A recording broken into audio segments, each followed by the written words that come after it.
ఎక్కడున్నావు తల్లి? డాడీ ఎక్కడున్నావు తల్లి? డాడీ ఏంట్రా ఈరోజు ఇంత ఆనందంగా ఉన్నావు? నాకు క్విజ్ లో ఫస్ట్ ప్రైజ్ వచ్చింది డాడీ. అవునా, నా బంగారు తల్లి. ఏమే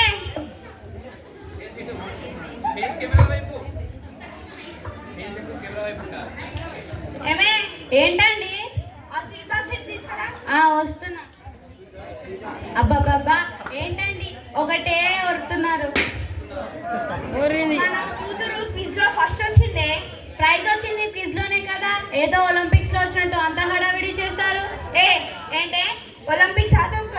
నా కూతురు లైఫ్ లో ఉంది ఒకటే ఒక గోల్, అది డాక్టర్.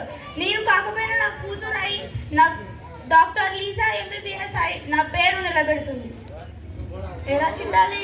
సర్లేండి, తండ్రి కూతుర్లు కలిస్తే మాటలు కోటలు దాటుతాను కానీ ముందు స్వీట్స్ తీసుకోండి. ఒకసారి పిచ్చి మాదు, అవి మనం తినడానికి కాదు, అందరికి పంచడానికి. ఇంత చిన్నదానికి స్వీట్స్ పంచితే చూసేవాళ్ళు నవ్వరు. చిన్నదంటే చిన్నది, స్కూల్లో అంతమంది ఉండగానే నా కూతురే ఫస్ట్ వచ్చింది. నా కూతురు విషయంలో ఏది చిన్నది కాదు, అన్నీ గొప్పవే. బాక్స్ ఇది.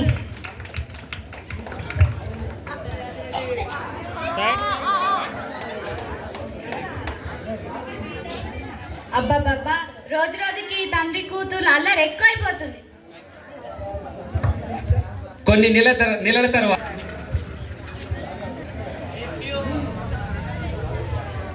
ఏమే మన కూతురు స్కూల్లో ఫస్ట్ వచ్చింది.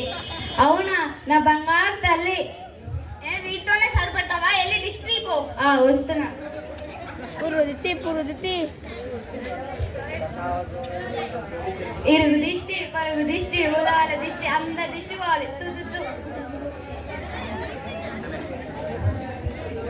సరే కానీ మన చుట్టాలందరికి ఫోన్ చేసి భోజనాలకు రమ్మను. ఇప్పుడు భోజనాలు ఎందుకండి? ఇంత మంచి మార్కులతో మన కూతురు పాస్ అయితే భోజనాలు ఎందుకు అంటారండి? అరే సీను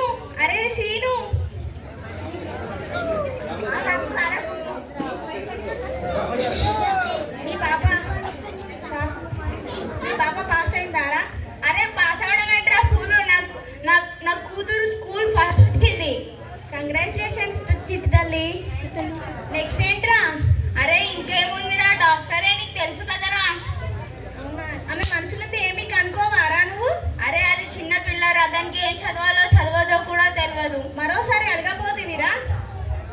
నా కూతురు ఏం చదివించాలో ఏం చేయాలో నాకు తెలుసు. ఇక నువ్వు వెళ్ళరా. సరే రా, ఏదో ఫ్రెండ్ కదా అని చూస్తుంటే చాలా ఎక్కువ మాట్లాడు. ఏం చెప్పినా వినవురా. వచ్చి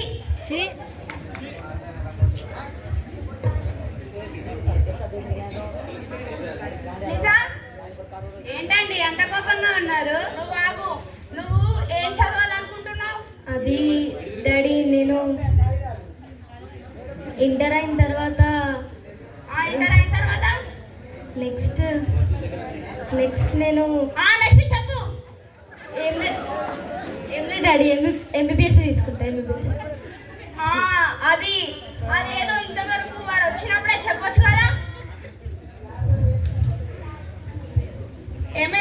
పరమేశ్వర వాళ్ళ కూతురు ఎంసెట్ లో మంచి ర్యాంక్ తెచ్చుకొని మెడికల్ సీటు సాధించిందంట. ఎక్కడ చదువుతుందో తెలుసుకో. కనుక్కున్నానండి, హైదరాబాద్ లో అనన్య కాలేజ్ అంట. ఇంకేంది, మన కూతుర్ని కూడా హైదరాబాద్ లోనే వెళ్తాం.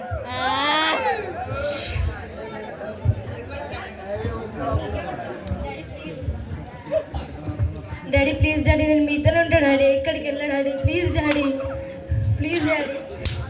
అట్లా కాదమ్మా, ఇక్కడ మంచిగా చెప్తారో చెప్పారో కూడా తెలియదు. అక్కడ లెక్చరర్స్ మంచిగా ఉంటారంట.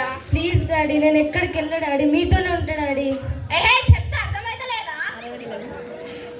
వెళ్ళి పడుకోకు. ఏమైతే తీసుకెళ్ళు.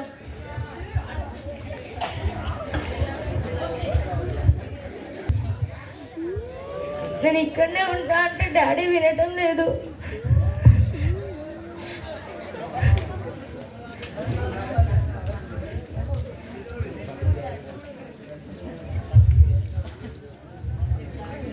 ఏమే ఇంకా ఊరికి వెళ్ళలేదా? ఎందుకు ఏడుస్తున్నావు? ఏం లేదే, నాకు ఇంటర్లో సీట్ రాలేదు, ఎంసెట్లో సీట్ రాలేదు. ఎంసెట్లో సీట్ రాకుంటే మళ్ళీ ఎగ్జామ్ రాసి పాస్ అవుతావు కానీ ఏం ఏడవకు. మీ ఫ్యామిలీ వాళ్ళు ఈజీగా తీసుకుంటారే, కానీ మా ఫ్యామిలీలో అలా కాదు. పైగా మా నాన్న నాతో మాట్లాడడం లేదు. ఈ విషయం మా అమ్మ నాన్నకు తెలిస్తే నన్ను చంపి వాళ్ళు కూడా చచ్చిపోతారు. వస్తున్నా మ్యామ్. మా పేరెంట్స్ వచ్చారు, నేను ఊరికి వెళ్ళేసి వస్తాను. ఏం టెన్షన్ పడకు, మళ్ళీ ఎగ్జామ్ రాసి పాస్ అవుతూలే. సరే.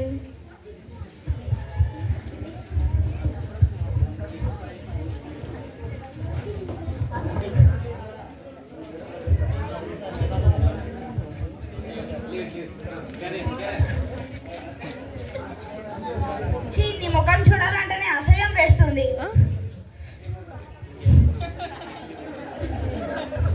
ఇంకెప్పుడు నీ ముఖాన్ని చూపించకు, నీతో మాట్లాడను. లీజా, అమ్మ లీజా, ఏమండి మన పాప డోర్ తీయట్లేదండి, నాకెందుకో భయంగా ఉంది. లిజా, అమ్మ లిజా. నాకెందుకో భయంగా ఉందండి. లిజా, అమ్మ లిజా. ఏమైందమ్మా లిజా? అమ్మ ఏమైంది లిజా? ఏమైందమ్మా? లేదమ్మా. మా షేర్ తీరుస్తావు అనుకున్నాం కానీ ఇలా చనిపోతావు అనుకోలేదమ్మా.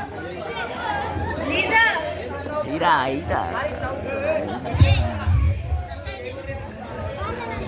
మాచే క్షమించండి నాన్న. మీ కన్నులు కన్న కలల్ని నా కన్నులు కనలేకపోయాయి. ఈ ఆశయాన్ని నేను నిజం చేయలేకపోతున్నా. అందుకే మీకు నా ముఖం చూపించలేక చనిపోతున్నా. అమ్మా లిజా, లిజా రే అమ్మా. ఇంత పని చేసావు తల్లి. లిజా, అమ్మ లిజా. ఇంకా చిన్నగా మాట్లాడుకుంటున్నాయి. లిజా, లే అమ్మా.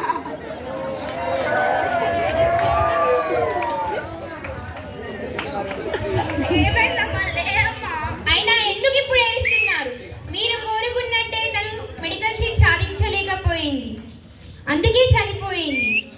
మీరు అనుకున్నది ఎంతసేపు? మీరు కావాలనుకున్న డాక్టర్ మీ కూతురు కావాలని చూసారే తప్ప తన మనసులో ఏముందని ఒక్కసారైనా ఆలోచించారా? లేదు. వాళ్ళ కూతురు అక్కడ చదివి సీట్ సాధించిందంట, వీళ్ళ కూతురు ఇక్కడ చదివి పాస్ అయిందట అని ఆలోచించారే తప్ప మీ కూతురు ఎక్కడ చదివితే ఆనందంగా ఉండగలదో అని ఒక్కసారైనా ఆలోచించారా? లేదు. అందుకే మన ఇండియాలో స్టూడెంట్ ఆత్మహత్యలు తగ్గడం లేదు. స్టూడెంట్ ఆత్మహత్యలు తగ్గాలంటే మారాల్సింది విద్యా విధానాలు, స్కూళ్ళు, కాలేజీలు కాదు. మీరే మారాలి, తల్లిదండ్రులు మారాలి. మీ ఆశయాల్ని పిల్లల మీద రుద్దకుండా వాళ్ళ ఆలోచన విధంగా వాళ్ళని నడవనియడం మంచిది.